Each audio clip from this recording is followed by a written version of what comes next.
Hello, and welcome to Feed Your Fire. I'm your host, Kim Baker. Everyone, gather around the table. Today we're having a family meal. You hear those voices in the background? That's the sound of community, of people enjoying themselves with a plate in front of them and a fork in hand.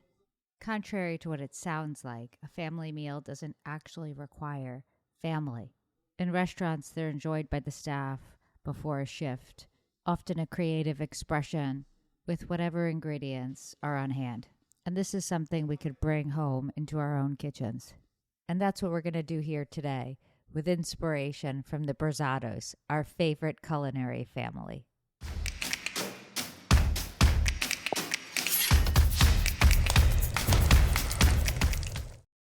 What does a family meal mean to you? Oftentimes, it's not just the blood relationship we have with the people that we sit down at a table with. It's created with interactivity, the handing and passing of plates, the nostalgia, the belonging, the promise. Because a family meal isn't about food, it's about a feeling. Last week, I was up in New York visiting Corinne and Josh. It's been a difficult road for them recently, and so I went up just to help out. And one night, my sister Danielle came into the city and joined us for dinner. I had cooked us a very simple meal. We weren't even actually at a table. We were standing around a kitchen island. And I had this very hard to describe feeling as we stood there. Growing up together, we had always had these really big meals. We sat around a set table. There were always people and all of this energy around. But this was very different. It was quieter and more impromptu. And even though this was something that we hadn't really done before, it was really comforting. We didn't just share a meal, it was a connection point. And in those few hours together, we all got a little something from each other that we needed. And the day after I came back, I had planned a dinner with my boyfriend and his kids and my son and his girlfriend. And there were people meeting each other for the first time. And I had planned this interactive make your own pizza night party, which was a lot more calm and structured in my head than it actually was in real life. It was a bit like an episode in The Bear, a bit chaotic, lots of moving parts. Some things got burned, other things dropped. It was anything but smooth, but it was by all accounts a success.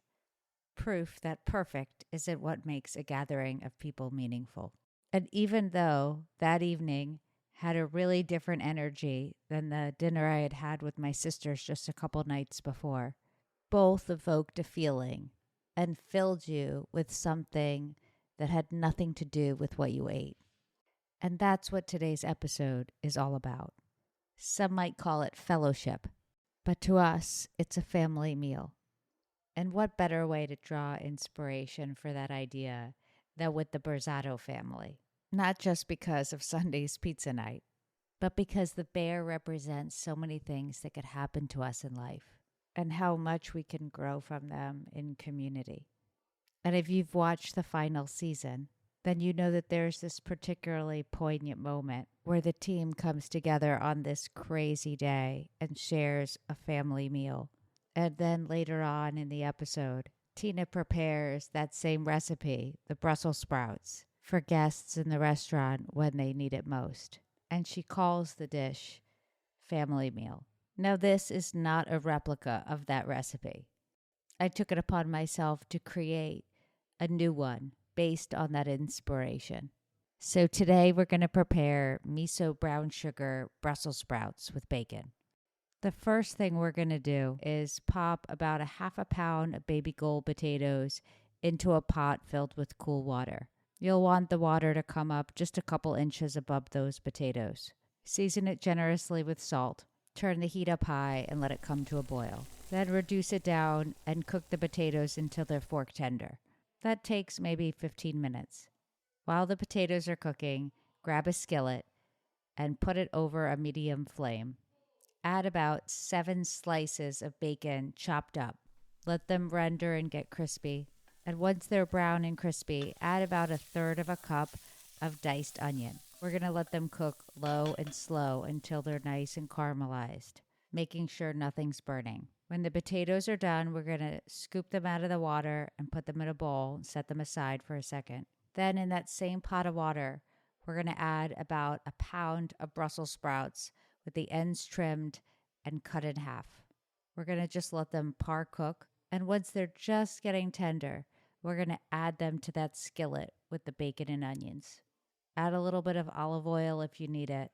You'll want them to saute nicely in that mixture. Turn them so that they're face down and can get some color.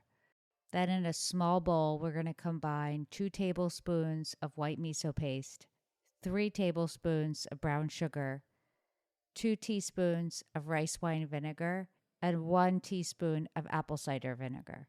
Pour in about a 1/4 cup of water and whisk it all together.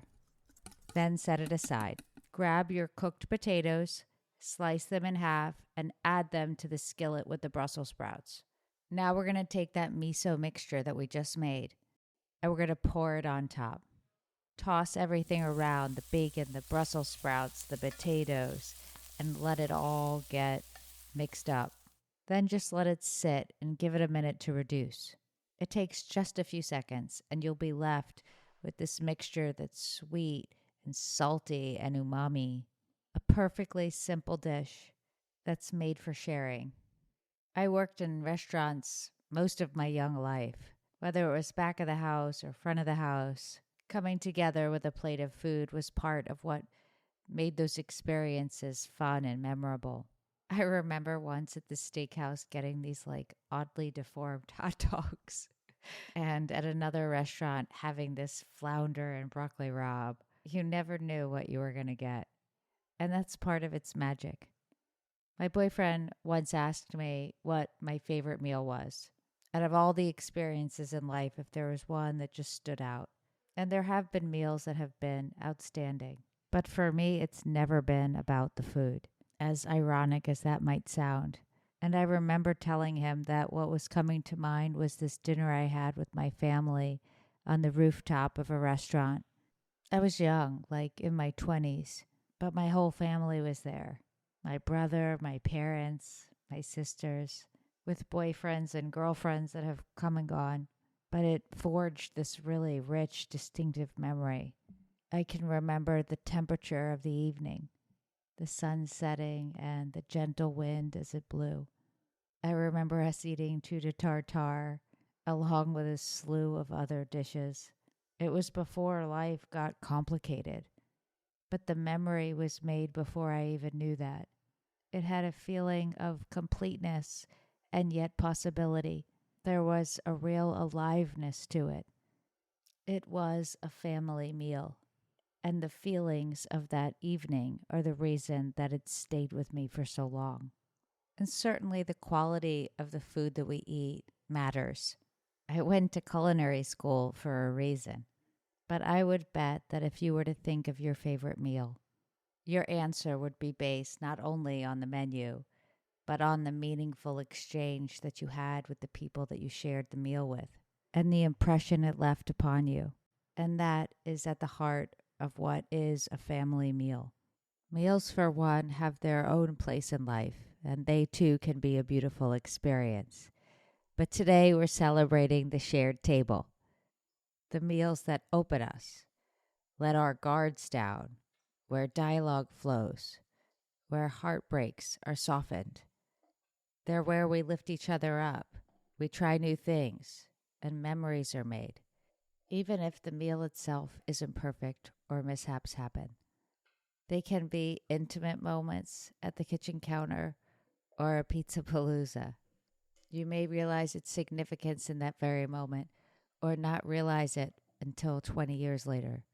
These Brussels sprouts serve as a reminder of those magical moments when we create a masterpiece from wherever we are in life, no matter how humble the ingredients. We can't control our circumstances, but we can control how we meet the moment. And through our eyes, it's best to meet it with an open table. Until our next episode, we say so long. Feed your fire, where food nourishes growth.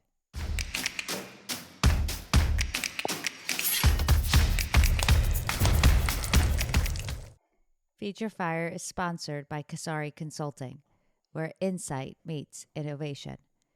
That's KASARI consulting.com.